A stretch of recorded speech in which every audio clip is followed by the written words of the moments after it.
What's the meaning of antagonistic?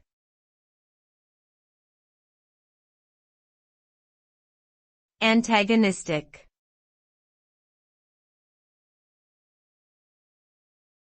Antagonistic.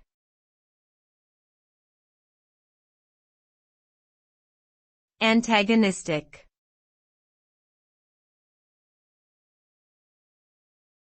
Antagonistic.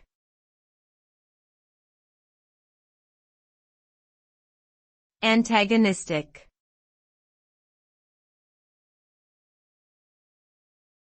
Antagonistic means showing hostility or opposition towards someone or something. It is characterized by a conflicting or opposing relationship. When two forces or individuals are antagonistic towards each other, they work against each other's goals and interests. In the context of personal relationships, an antagonistic attitude can lead to conflict and animosity.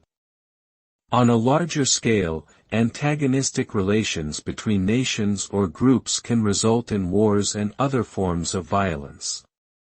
Overall, the term antagonistic refers to a state of opposition or hostility between two entities.